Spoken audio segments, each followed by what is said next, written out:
À mon réveil, j'étais tout courbaturé. En touchant ma nuque, j'ai réalisé que j'avais combattu un homme robuste la nuit précédente.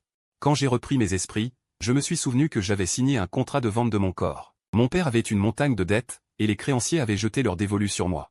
Ils m'ont proposé de rembourser la dette par la prostitution. En voyant l'expression touchée de mon père, j'ai composé en tremblant le numéro. Celui de mon camarade de chambre qui convoitait toujours mes fesses. « Janeng, tu peux me prêter un peu d'argent ?» Il a ri avec désinvolture, puis a dit d'une voix nonchalante, « Owen. Tu sais, il n'y a pas de repas gratuit dans ce monde. Les créanciers ont encore fait irruption chez nous. Cette fois, mon père n'a pas pu s'enfuir. Ils l'ont forcé à s'agenouiller par terre. Ces derniers jours, ils ont emporté tout ce qui avait de la valeur à la maison. En comptant, il manquait encore 250 000 yuan. Mon père était un joueur invétéré, il pensait toujours pouvoir se refaire grâce au jeu. C'est pour ça que ma mère a divorcé de lui. Je pensais qu'il aurait une prise de conscience, mais il n'a jamais changé. Il y a un an, il s'est fait piéger et a perdu 500 000 yuan. Les créanciers le poursuivaient sans relâche. Ce type, avec son crâne rasé et ses bras tatoués, avait une cicatrice qui lui traversait tout le visage. Il n'avait pas l'air d'un homme de bonne foi. Il tenait négligemment un couteau dans sa main et posa un pied sur une chaise chez moi. Son regard était sinistre. « Vieux salaud, il te manque encore 250 000. Si tu ne trouves pas l'argent, je te coupe les mains pour rendre des comptes. » Mon père, terrorisé, s'est mis à pleurer et à supplier sans cesse. « Frère Long, je vais vite trouver l'argent. Donne-moi encore un peu de temps. » L'homme appelé Frère Long ricana. « Encore un peu de temps? Tu risques de t'enfuir à l'étranger. Ces derniers mois, je t'ai surveillé tous les jours près de chez toi, j'ai enfin réussi à t'attraper. Comment pourrais-je te laisser filer ?» Cependant, il traîna sa voix. Son regard plein de mauvaises intentions se posa sur moi. « Ton fils n'est pas mal, vends-le. En moins d'un an, il remboursera ta dette avec les intérêts. Au moins, je suis prêt à payer 2000 pour sa première fois. » À ces mots, il n'y avait plus rien à comprendre. Ce type, Frère Long, voulait coucher avec moi et me forcer à me prostituer pour rembourser la dette. Mon père tourna la tête en tremblant, ses yeux pleins d'espoir. Il espérait probablement que je propose moi-même. Ainsi, il pourrait faire quelques simagrées avec moi, puis faire semblant de ne pas avoir le choix et accepter avec tristesse. Les voyous affichaient des sourires écœurants, ils s'approchaient tous de moi. J'ai crié précipitamment, « Je peux trouver l'argent. » Leurs pas s'arrêtèrent. Mon cœur battait comme un tambour. À ce moment-là, la seule personne qui me vint à l'esprit pour me sauver était Janeng, ce camarade de chambre qui convoitait toujours mes fesses. Il m'avait dit plus d'une fois qu'il voulait essayer avec moi. En tremblant, j'ai pris mon téléphone pour l'appeler. Je n'étais pas sûr qu'il m'aiderait, car nous nous étions quittés en mauvais termes à l'université. À l'époque, je n'arrivais pas à trouver de travail. Janeng venait constamment m'embêter. Exaspéré, je l'avais convoqué aux toilettes pour me battre avec lui. Je n'ai pas gagné. Après avoir reçu un coup de poing de ma part, il m'a immédiatement maîtrisé. Il ne m'a pas frappé. Le visage sombre, il a dit d'une voix féroce, « Chouen. Si ce n'était pas parce que je t'aime, je te tuerais aujourd'hui. » Après ces mots, ignorant ma résistance, il m'a poussé dans une cabine de toilette et m'a embrassé de force. Janeng m'embrassait violemment, il m'a même mordu la lèvre jusqu'au sang, mais il ne m'a pas lâché. Il baissa la tête pour embrasser mon cou, ma clavicule, ses mains ne restaient pas inactives. Si je n'avais pas pleuré de peur, je pense qu'il m'aurait pris sur place. En voyant mon visage couvert de larmes, il arrêta ses gestes. Il recula d'un pas, s'adossa à la porte, sortit une cigarette de sa poche avec une certaine irritation et l'alluma. Sous son regard brûlant, je remis soigneusement mes vêtements, puis me recroquevillai dans un coin comme une caille. À l'époque, j'étais fou de rage pour oser convoquer Janeng aux toilettes. Sans parler de son influence familiale à Pékin. Rien que par ses propres capacités, 2 mois ne suffiraient pas à le battre. Après avoir fini sa cigarette, Janeng parla lentement, « Chouen, t'embrasser, c'est une humiliation pour toi? Tu pleures comme un cochon qu'on égorge. » Même si je pleurais pitoyablement, ce n'était pas comme Janeng le disait. Revenu à moi, je n'osais pas répondre, je baissais encore plus la tête. Je gardais le silence. Mais aux yeux de Janeng, c'était comme si j'acquiesçais. Il ricana. Éteignit son mégot et serra les dents, « D'accord, Chouen. T'as du cran. » Sur ce, il claqua la porte avec rage et s'en alla. Depuis, Janeng n'est plus jamais revenu dans la chambre. Cette affaire ne remontait qu'à un peu plus d'1 an. Je pensais avec anxiété. Si Janeng ne m'aide pas, que vais-je faire? À qui d'autre puis-je m'adresser? Au moment où j'y pensais, le téléphone fut décroché. La voix de Janeng, nonchalante, laissait transparaître une joie à peine perceptible. « Il y a quelque chose ?» Je serrai mon téléphone et dis prudemment, « Janeng, tu peux me prêter de l'argent ?» Janeng ne disait rien, le temps s'écoulait inexorablement, et autour de moi, tous les regards étaient menaçants. Une fois que je serais rejeté, ils se rueraient tous sur moi. Rien que d'y penser. Un frisson me parcourut le dos, et ma sueur coula sans retenue sur mon front. Au moment où je pensais que Janeng n'accepterait pas, il laissa échapper un rire léger et dit d'une voix nonchalante, « Owen veut que je te prête de l'argent? Que peux-tu me donner en échange ?» Je me mordis la lèvre. « Je peux te donner un intérêt plus élevé que celui de la banque. » Il ricana au téléphone, « Owen, tu sais ce que je veux. L'argent ne m'intéresse pas. Tu peux même ne pas me rembourser, mais ce que je veux, tu dois me le donner, n'est-ce pas? Réfléchis bien. Pour obtenir de l'argent de ma part, es-tu prêt à aller jusque-là? Je n'aime pas forcer les gens. Jan Eng se tut, comme s'il me laissait le temps de réfléchir. Une foule ou un seul homme? Bien sûr que je faisais la différence, et au moins Jan Eng n'était pas malade. J'avalais ma salive. Et dit, d'accord. Jan Eng rit doucement, je te transfère l'argent tout de suite. Dans 2 jours, j'enverrai quelqu'un te chercher, prépare-toi bien. Awen, n'essaie pas de t'enfuir. Sinon, je deviendrai fou. Même, je ne fuirai pas, répondis-je docilement. Je connaissais les capacités de Jan Eng, je ne pourrais pas m'échapper. Effectivement, ces hommes arrivèrent à l'heure. Je rassemblai mes affaires et quittai cette maison. Avant de partir, mon père me tira par le poignet et me demanda, « Depuis quand as-tu un ami aussi riche? Tu ne pourrais pas lui demander un peu plus d'argent? » J'ai fait un bon rêve cette nuit, je te promets que je vais gagner cette fois. Je le regardai froidement en ricanant. Je me dégageai brusquement de sa prise. Après l'obtention de mon diplôme universitaire, j'avais trouvé un emploi à Pékin avec un très bon salaire et de bons avantages. Plus tard, quelqu'un m'a dit que mon père avait été frappé et était devenu légume. Même si je le haïssais. Je démissionnai pourtant pour rentrer chez moi et m'occuper de lui. Ce n'est qu'à mon arrivée que je découvris que c'était une arnaque. Il m'avait fait boire jusqu'à m'enivrer, puis avait volé tout mon argent pour aller jouer. Malgré cela, j'avais toujours cru qu'il changerait. Ce n'est qu'aujourd'hui que j'ai enfin percé à jour la nature profondément égoïste de cet homme.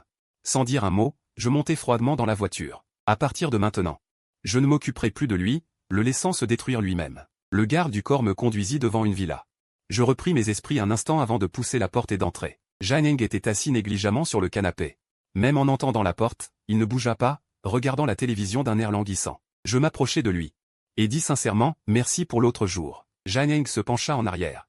Son regard fixé sur moi, il m'examina longuement de haut en bas. Soudain, il leva la main et tira mon bras. Puis dit en souriant, de quoi me remercier? Ce n'est qu'une coopération. Je peux aussi obtenir ce que je veux de toi. Il leva la main et caressa suggestivement mes muscles lombaires, mon corps se raidit instantanément. Peut-être que ma réaction était trop évidente. La main de Jan Eng s'arrêta, il dit froidement, tu as peur? Je me mordis la lèvre avant de répondre, je n'ai jamais fait ce genre de choses. Sa voix était indéfinissable, jamais fait avec un homme. Je hochai la tête. Son visage resta impassible, il continua, et avec une femme? Comme s'il posait la question au hasard, je répondis sérieusement, non plus. Le souffle de Jan Eng se coupa, et le bras qu'il avait autour de ma taille se resserra brusquement. Il tourna mon visage vers lui. Observa attentivement mon expression pour s'assurer que je ne mentais pas, puis une lueur de satisfaction traversa son regard. Il prit la télécommande, appuya au hasard sur quelques touches, et soudain apparut à l'écran 2 garçons nus enlacés l'un sur l'autre. Jan Eng m'enlaça complètement dans ses bras, posant sa tête sur mon épaule, si tu ne sais pas, apprends sérieusement. Regarde bien comment ils font. Des sons intimes et collants résonnèrent à mes oreilles. Je réprimai la nausée au fond de moi. Forçai mon esprit à regarder, tandis que mon corps se glaçait peu à peu. L'écran de la télévision s'éteignit brusquement. Jan Eng leva la main pour toucher mon visage, et dit d'une voix douce, « Tu trouves ça répugnant ?» Je répondis à voix basse. Non. Je n'osais pas fâcher Jan Eng. S'il reprenait ses 250 000 yuan, je serais perdu. Le regard de Jan Eng se refroidit, mais on ne sait pourquoi, il se remit soudain à rire. Sa main accrocha ma ceinture, son pouce se glissa entre la taille et le pantalon. La sueur coulait de plus en plus sur mon front. Je n'arrêtais pas de me rassurer, ce n'est rien, ferme les yeux, ça va vite passer. C'était plus facile à dire qu'à faire, mon visage était devenu d'une pâleur mortelle. Au moment où j'étais sur le point de craquer, Jan Eng retira sa main, me regarda avec indifférence, Chuen. Depuis quand as-tu appris à me mentir? Je serrai les lèvres sans rien dire. Avant, je n'avais jamais été poli avec Jan Eng. Parce que je savais qu'il m'aimait, je lui disais toujours tout ce que j'avais sur le cœur. C'est d'ailleurs pourquoi j'avais eu plus tard l'audace de lui donner rendez-vous aux toilettes pour le tabasser. Mais maintenant, ce n'était plus possible. Entre Jan Eng et moi, il y avait cette dette de 250 000 yuan qui pouvait me coûter la vie. Je n'ai ni la force ni le cran de me montrer dur. Je baisse les yeux, affichant une expression docile. Pardon. Quoi qu'il en soit, je m'excuse d'abord.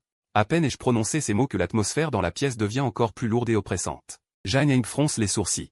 Il allume une cigarette d'un geste agacé et tire quelques bouffées en silence. Jan Eng ne dit rien. Moi non plus. Le silence dans la pièce est oppressant. Je ne sais pas à quoi il pense, mais il reste immobile à me regarder. Ce n'est qu'après avoir fini sa cigarette qu'il dit d'une voix plate, « Je t'ai déjà dit, je n'aime pas forcer les choses. Si tu ne veux pas coucher avec moi, pourquoi ne pas devenir mon assistant? Je te donnerai 20 000 yuan par mois.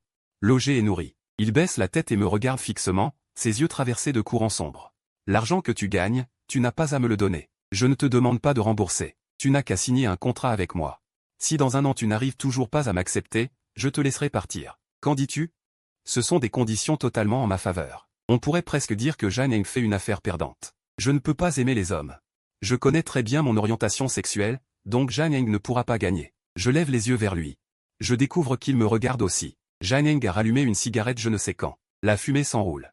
Je ne distingue pas son expression. Je tords le bas de mes vêtements entre mes doigts, et je décide finalement de dire ce que j'ai en tête. Le sourire de Jan Eng s'approfondit. Il lève la main et me froisse les cheveux, la voix joyeuse. C'est à moi d'y réfléchir. Toi, tu n'as qu'à décider si tu acceptes ma proposition. Je réfléchis un instant. J'accepte. Je lui ai déjà expliqué les avantages et les inconvénients. S'il insiste malgré tout, je n'ai aucune raison de refuser. Le contrat est signé le soir même. Après la signature, il demande à la gouvernante de m'installer dans une chambre d'amis. À partir de ce jour, j'habite chez Jan Eng, je mange et dors avec lui. Même pour aller à l'entreprise, je prends sa voiture. Jan Eng a son propre assistant principal. Il organise les choses. Puis l'assistant principal répartit le travail. Au bureau, Jan Eng et moi sommes strictement professionnels. Mais une fois rentré à la maison, Jan Eng teste mon degré d'acceptation envers lui. Des simples mains tenues et câlins du début, jusqu'à pouvoir supporter de dormir dans le même lit que lui. En un mois, nous n'en sommes qu'à ce stade. Je ne supporte pas d'embrasser un homme, ni d'avoir des gestes plus intimes. Même si Jan Eng et moi nous sommes déjà embrassés il y a longtemps. Jan Eng fait exactement comme il l'a dit, il ne me force jamais. Dès que je montre le moindre malaise, il s'arrête immédiatement. Aujourd'hui encore, nous n'avons pas réussi à nous embrasser. Je n'arrive toujours pas, à l'instant où il s'approche de moi, à l'accepter calmement. J'ai une maladie psychologique. Jan Eng ne le sait pas. Au collège, comme Mamu a tardé, et que mon père jouait toujours, il dilapidait tout l'argent qu'on avait. On ne mangeait presque jamais de viande de l'année, ce qui faisait que j'étais plus délicat que les autres garçons. Les voyous de la classe ne supportaient pas mon apparence. Ils m'ont toujours harcelé, m'appelant en face, pédale morte. Depuis ce temps, j'éprouve une aversion inexplicable pour les hommes, même si je suis moi-même un homme. Quand j'ai entendu Jan Eng dire qu'il m'aimait, cette aversion a atteint son comble. À côté de moi, j'entends la respiration régulière de Jan Eng. Je me retourne pour le regarder. Objectivement, Jan Eng est plutôt beau. Ses yeux sont fins, son nez haut et droit. Il est aussi beau que les stars à la télé. Si Jan Eng ne m'aimait pas, nous serions restés amis pour la vie. Oui. Notre relation n'a pas toujours été aussi mauvaise. À cause du harcèlement que j'ai subi, je ne m'entendais avec aucun garçon. Même avec mes colocataires, je n'étais pas proche. Jan Eng, à l'origine, ne dormait pas à la résidence universitaire. Le grand-fils à papa qu'il était, avec tout cet argent à brûler, possédait plusieurs appartements en ville. Nous nous sommes rencontrés par hasard. Je travaillais à temps partiel dans un bar quand je suis tombé sur Jan Eng venu consommer. Lui et sa bande de fils à papa buvaient dans un box, pendant que j'apportais les boissons. Parmi eux, un fils à papa avait piqué la petite amie d'un autre. Le petit ami était venu se venger avec un couteau de cuisine, frappant au hasard. Alors qu'il allait taillader Jan Eng, je me suis avancé pour parer le coup avec mon plateau. Pourquoi les jeux aidaient? Parce que, quand j'apportais les boissons, la bande de fils à papa m'avait dragué ouvertement, et Jan Eng les avait fait taire. Je ne sais pas s'il m'avait reconnu comme son camarade de classe. Mais ce n'est pas important. Il m'a aidé une fois. Alors je l'ai aidé une fois en retour. Je n'aime pas devoir quoi que ce soit à quelqu'un. Je pensais que ce ne serait qu'un épisode sans importance. Mais Jan Eng a commencé à apparaître sans cesse autour de moi. Il a même poussé mon colocataire à partir pour s'installer dans la même chambre que moi. Il était très gentil avec moi. Il m'invitait à manger, fêter mon anniversaire. M'aider à m'intégrer au groupe. Peu à peu, j'ai fait de lui mon seul ami masculin, jusqu'à ce que j'entende par hasard qu'il disait m'aimer. Mon estomac s'est soulevé, irrépressiblement. C'était dégoûtant. Exactement comme à l'époque où ces voyous m'encerclaient. Le sourire mauvais aux lèvres, il me traitait de « pédale morte » et de « chose sans racine ». Aussi répugnant. Je l'ai immédiatement renié. Plus tard, je me suis montré extrêmement odieux avec lui. Mais peu importe mes paroles froides, mes sarcasmes ou mes insultes, Jan Eng s'approchait de moi sans jamais se lasser. Je ne comprends pas ce qu'il trouve à aimer chez moi. Dans cette ville où chaque pouce de terre coûte une fortune, je suis bien trop terne. Personne ne remarquerait quelqu'un d'aussi terne que moi. Mes résultats, dont j'étais si fier, ne valaient rien dans cette université remplie de génies. Serait-ce parce que je l'avais sauvé par accident? Je secouai la tête. Si c'était pour cette raison. Ce n'était qu'une illusion due à l'effet de pont suspendu. Tant d'années avaient passé, il aurait dû depuis longtemps s'en rendre compte. Perdu dans mes pensées, je m'endormis à moitié. Quand je me réveillai, Jan Eng avait déjà préparé le petit déjeuner. Depuis que j'avais emménagé ici, Jan Eng cuisinait lui-même chaque jour. Il était très bon cuisinier. Ses plats étaient aussi à mon goût. Je savais qu'il s'était entraîné spécialement pour ça, à l'université, quand il me courtisait. Il venait tous les jours dans l'appartement qu'il avait acheté pour s'exercer à cuisiner. Il m'avait apporté ses plats, mais je n'en avais jamais goûté un seul. Aujourd'hui, c'était jour de repos. Jan Eng restait généralement à la maison, ou allait voir un film au cinéma du rez-de-chaussée. Je pensais qu'aujourd'hui serait pareil. Après le repas, alors que je m'apprêtais à descendre, Jan Eng m'appela. Je vais me changer, nous sortons aujourd'hui. J'étais un peu perplexe. Où allons-nous? Il ne répondit pas directement à ma question, disant mystérieusement. Tu le sauras quand nous y serons. Zhang Eng m'emmena au parc d'attractions. Soudain, je compris quelque chose. Je me retournai brusquement, tu as déterré ma bouteille à vœux. Quand j'ai obtenu mon diplôme universitaire. Le délégué de classe avait organisé une soirée de remise des diplômes. Sur le point de finir, il avait distribué du papier et des stylos à chacun, demandant à tout le monde d'écrire son vœu à l'intérieur, et de revenir 10 ans plus tard pour déterrer ensemble les bouteilles à vœux et voir si les souhaits s'étaient réalisés. Peut-être que l'ambiance m'avait emporté, j'avais même participé à cette chose puérile. Mon vœu? C'était juste d'aller une fois dans un parc d'attractions. Je ne croyais pas que Zhang Eng m'emmenait ici par hasard. Il avait l'air trop déplacé dans cet endroit. Zhang Eng rit doucement, l'air insouciant. Je l'ai déterré depuis longtemps. À peine étais-tu parti que la terre n'était même pas sèche, je l'ai déterré. Il disait ça avec tant d'assurance. Un peu irrité, je lançai, comment peux-tu regarder l'intimité des autres? Zhang Eng, sans rougir ni battre un cil, et alors? Les bouteilles à vœux ne sont pas faites pour être réalisées seulement par soi-même. Les autres peuvent aussi aider. Si tu te sens redevable, pourquoi ne pas réaliser mon vœu à moi aussi? Méfiant, je demandai, quel est ton vœu? Le regard de Zhang Eng devint profond. Ses yeux mêlaient de multiples émotions. Finalement, il haussa les épaules, secret. Très bien, très bien. Les secrets des autres ne sont plus des secrets, hein. Je voulais encore répliquer, mais je dis doucement. Si j'en ai l'occasion, je te le dirai. Idiot, qui a envie de savoir? Je ne suis pas curieux. Je n'étais jamais allé dans un parc d'attractions. Il y a longtemps, avant que mon père ne tombe dans le jeu. À l'époque, il avait promis de m'y emmener. Plus tard, il est devenu accro au jeu, et il n'y avait plus d'argent pour y aller. Quand j'étais petit, j'étais trop pauvre, la vie était difficile. Même quand j'ai commencé à gagner de l'argent plus tard. Je n'osais pas dépenser pour des loisirs. Être à l'aise et heureux me donnait un sentiment de culpabilité. Je n'imaginais pas qu'un jour ordinaire, ce vœu se réaliserait soudainement. Acheter des billets, faire la queue. Par cette chaleur, quand vint notre tour pour l'attraction, j'étais déjà en sueur. Je n'étais plus l'enfant d'autrefois. Même en faisant l'attraction dont j'avais tant rêvé, je ne pensais qu'à rentrer dormir. Effectivement, quand on obtient certaines choses après un certain temps, on n'en est plus vraiment heureux. Mais je remerciais quand même Zhang Eng. Assis en face de lui dans la grande roue, je dis sincèrement, merci. Zhang Eng agita la main, l'air indifférent. Puis il demanda négligemment. Si tu as d'autres souhaits, tu peux aussi me les dire. Je peux tous les réaliser. Mon regard devint sérieux. Ma gorge bougea plusieurs fois avant que je ne demande prudemment, Zhang Eng, pourquoi m'aimes-tu? À ces mots, Zhang Eng se redressa aussitôt, me regarda sérieusement et demanda, tu veux savoir? Je hochai la tête. Parce que tu es pur. Je fus un peu perplexe. Quoi? Il retroussa légèrement les lèvres, tes yeux sont très purs. Je n'avais jamais vu un regard aussi clair et innocent chez un adulte. Je n'y voyais aucune calcul. Dans l'environnement où je vis, il y a trop de gens qui flattent les puissants et sont hypocrites. Depuis que je t'ai vu pour la première fois au bar, j'ai été irrésistiblement attiré par toi. Ce jour-là, quand cet homme a chargé avec un couteau. En vérité, je n'étais pas du tout paniqué, j'aurais pu gérer la situation. Mais tu t'es précipité. Bloquant mon chemin, le torse haletant, visiblement effrayé. Pourtant tu t'es précipité. Dans une situation aussi dangereuse, tu sais à quoi je pensais? Je devinais que ce ne serait rien de bien, et je l'interrompis aussitôt, en fait, je ne veux pas vraiment savoir. Zhang Eng rit doucement, le regard plein de malice, se pencha à mon oreille et murmura une phrase classée X. Je savais bien que Zhang Eng ne dirait rien de bien. À partir de ce jour, j'ai réalisé que je commençais à t'aimer. Dans mes rêves, il n'y a que toi. Je ne traîne jamais, puisque j'aime.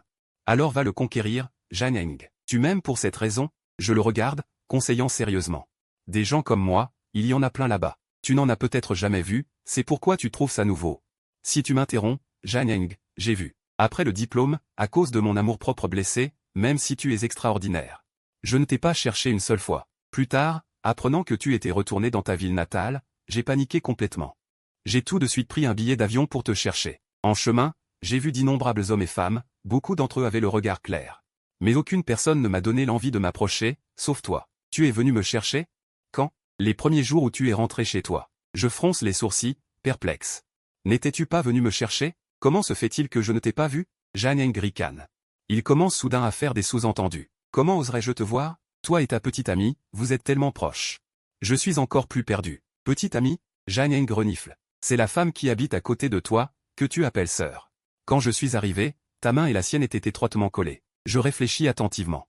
Je comprends enfin de quel moment Zhang Eng parle. À ce moment-là, mon père m'avait volé tout mon argent. La sœur du voisin, apprenant cette nouvelle, m'a prêté l'argent qu'elle avait, pour que je quitte cet endroit et retourne dans la grande ville. Sa famille n'est pas aisée non plus. Je n'ai pas pris son argent. Ce que Zhang Eng a dû voir, c'est la scène où je me débattais avec cette sœur. Ce n'est pas ma petite amie. Ce genre de rumeurs, il vaut mieux les éviter. Mais puisque tu soupçonnes que j'ai une petite amie, pourquoi as-tu proposé une telle exigence? Ta conscience ne te fait-elle pas mal? Zhang Eng tourne la tête pour me regarder. Il lève un peu les paupières. Shu-wen, je sais trop bien quel genre de personne tu es. Si tu n'avais pas coupé les ponts avec les autres, tu n'aurais pas accepté ma demande. Il me connaît trop bien. Ensuite, en me voyant me tenir la main avec quelqu'un, il a soupçonné que j'avais une relation amoureuse. Peut-être que mon expression était trop méprisante. Jang Eng serre les dents. Alors pourquoi as-tu touché la main d'une fille comme ça? Je suis aussi un peu en colère. Je n'ai pas touché la main d'une fille comme ça. Pourquoi inventes-tu des rumeurs? Je lui rendais l'argent qu'elle avait fourré dans ma poche. Le visage de Jang Eng montre rarement un peu d'embarras. Ah, d'accord. Je ne sais même pas pourquoi je me dispute avec Jang Eng à propos de ça. Mais en l'entendant se méprendre sur ma relation avec quelqu'un d'autre, je me sens oppressé. C'est vraiment étrange. Sur le chemin du retour, Jang Eng a reçu un message. Je n'ai pas vu le contenu précis. Je vois que l'avatar est un cochon, je ne sais pas ce qu'il a envoyé. Depuis qu'il a vu le message, l'expression de Jang Eng est devenue bizarre. J'ai pensé que c'était pour le travail, mais de retour à la villa. Il n'a pas travaillé non plus. Il s'est assis dans le salon, me regardant fixement en silence. Son regard me donne la chair de poule. Je n'en peux plus et ouvre la bouche. Il y a quelque chose? Les lèvres de Jang Eng bougent, comme s'il hésitait. Dire ou ne pas dire? Son expression hésitante me met mal à l'aise. Si tu as quelque chose, demande. Jang Eng finit par parler. Shu-wen, pourquoi détestes-tu autant les garçons? Mon cœur fait un bond. Jang Eng me demande. Pourquoi détester les garçons? Ce n'est pas le détester, lui, ni détester les homosexuels. Je serre les poings. Tu l'as remarqué? Jang Eng me regarde droit dans les yeux. Mais son regard est très doux. Il secoue la tête. Li King m'a envoyé un message. Disant que tu sembles détester les hommes. Il étudie la psychologie, il l'a remarqué. Jang Eng adoucit sa voix et me demande doucement, peux-tu me dire ce qui s'est passé? Je suis un peu irrité et dis d'un ton mauvais, si toi, le jeune maître Jang, veux savoir, ne peux-tu pas faire enquêter? L'expression de Jang Eng s'est atténuée. Peut-être que mon jeune maître Jang l'a stimulé. Je pense qu'il va se fâcher ou déchirer le contrat. J'allais m'excuser, mais Jang Eng parle le premier. Shu-wen, si tu ne veux pas me le dire. Alors je ne demanderai pas, d'accord? J'étais vraiment trop émotif tout à l'heure. Tout le monde a un passé dont on ne peut parler. Et ces années au collège sont une épine dans mon cœur. Chaque fois que j'y pense, je me mets en colère sans pouvoir me contrôler. Je calme mes émotions et m'excuse auprès de Jang Eng, désolé. J'étais un peu trop ému. Je ne sais pas quand Jang Eng s'est assis à côté de moi. Il prend un mouchoir pour essuyer la sueur sur mon front. En entendant cela, il dit, ce n'est rien, c'est moi qui ai été indiscret. Les choses de ce jour-là sont passées. Jang Eng ne m'a plus demandé sur mon passé, et je n'ai pas non plus expliqué. Nous avons tous deux tacitement fait comme si rien ne s'était passé, jusqu'à un certain jour peu après. Alors que j'accompagnais Jang Eng à un dîner d'affaires, j'ai vu la personne qui avait mené le harcèlement contre moi, Eyu. Elle portait des vêtements légers. Assise sur les genoux d'un homme d'âge moyen ventru et gras. En la voyant, j'ai cessé de respirer. Mon corps tremble de manière incontrôlable. Cette personne m'a aussi vu. Il n'y a aucune gêne sur son visage. Son regard froid et malveillant tombe sur moi. Je me sens comme si j'étais de retour à ce moment d'isolement et de désespoir, personne pour me sauver. Une personne endure silencieusement toute cette malveillance. Soudain, une chaleur m'enveloppe, Jang Eng passe son bras autour de mes épaules par derrière. Son air est inquiet, tu ne te sens pas bien? Tu as l'air si pâle. Je reste figé un instant, puis je force un sourire, ça va.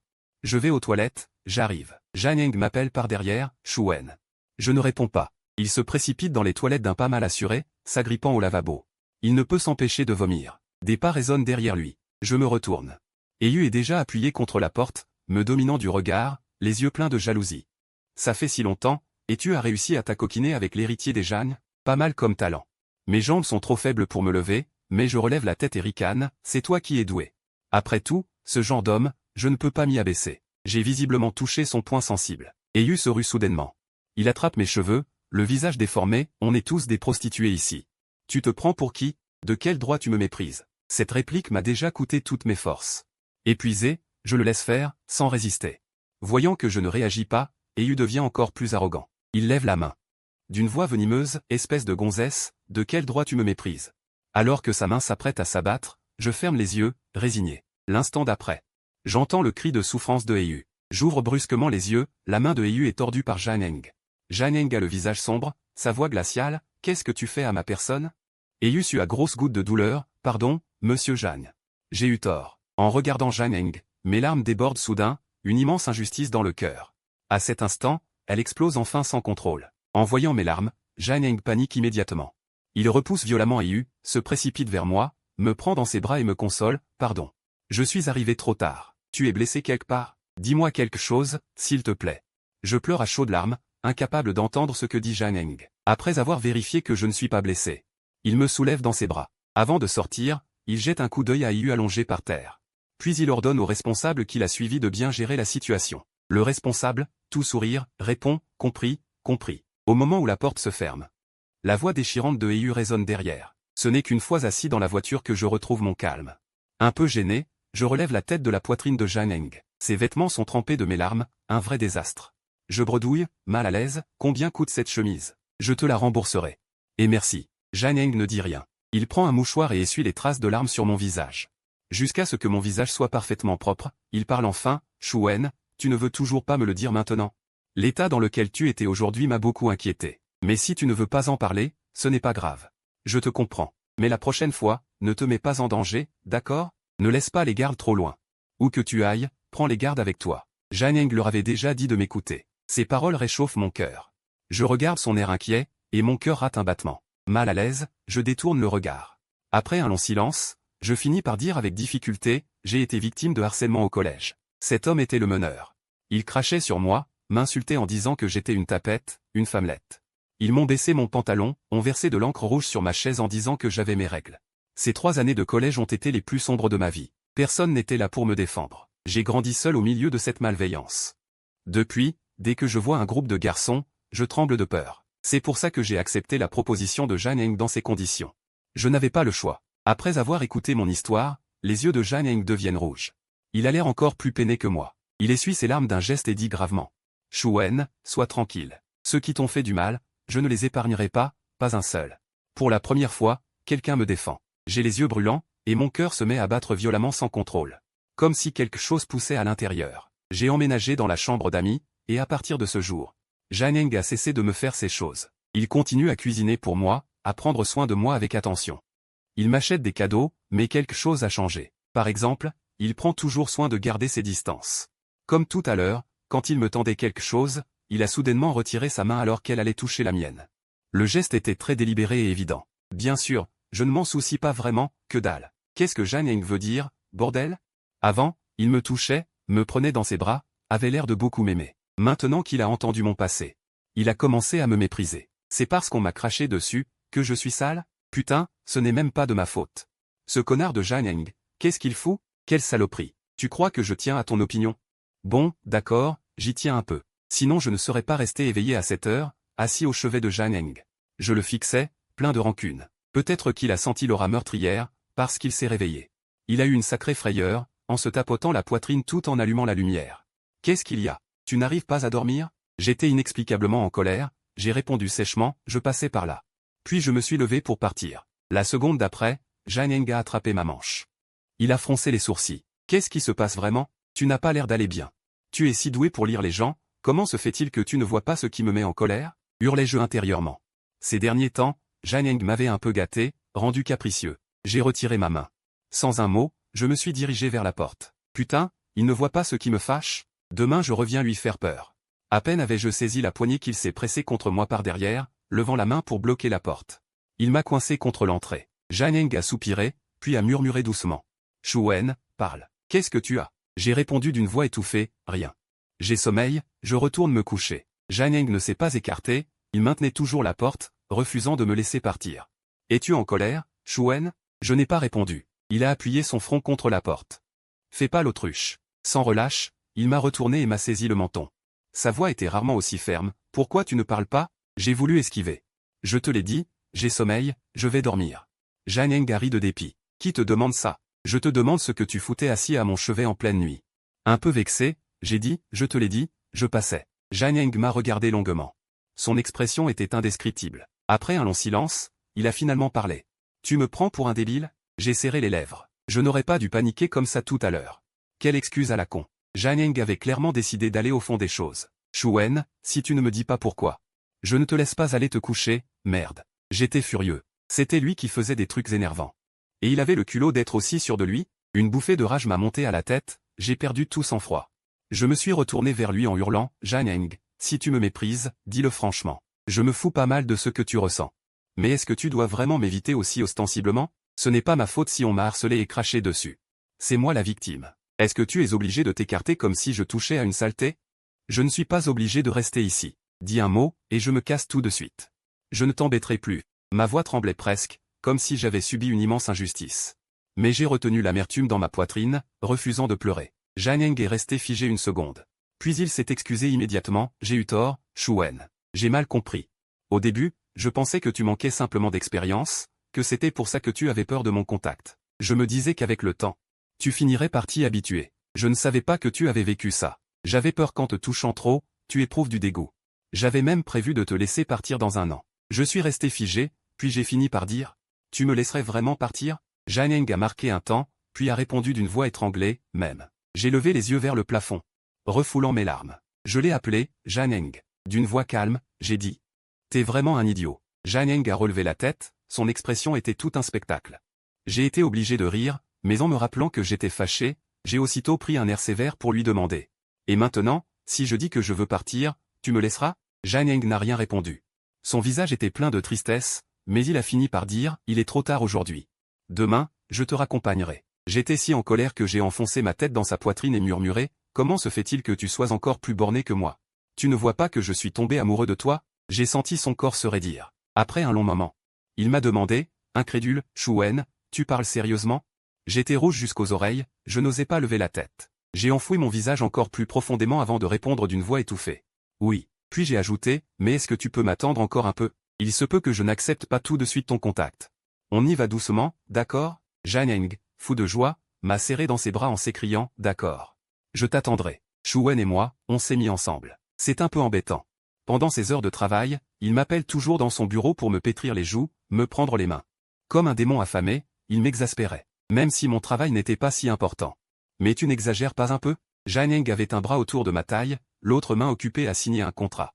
Sans oublier de me répondre, comment ça, j'exagère? Bon, c'est l'heure de quitter le bureau. Arrêtons de faire comme si on ne se connaissait pas, je dis à Zhang Eng que je ne voulais pas que les gens de la boîte sachent qu'il faisait semblant d'accepter. D'accord, mais il n'arrêtait pas de m'appeler sans cesse. C'était comme s'il criait sur tous les toits. Zhang Eng finit sa phrase, tourna la tête et captura mes lèvres. Ces derniers jours, grâce aux efforts acharnés de Zhang Eng, j'avais enfin réussi à supporter ses baisers. Mais une fois que ce loup goûte à la chair, sa bête ne se contrôle plus.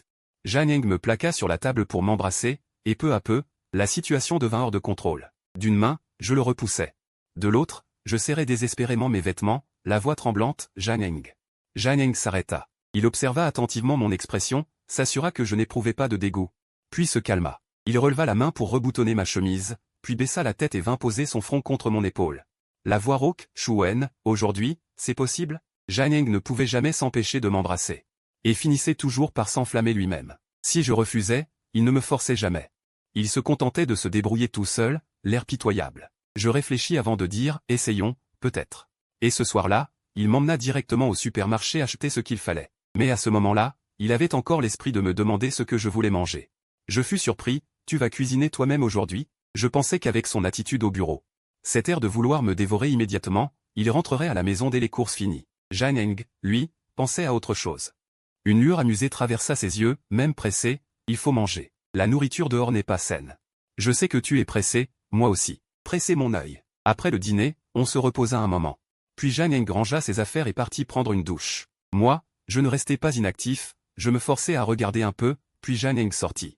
L'air pensif, quoi, tu regardes des animes aussi? Je cachai mon expression grimaçante.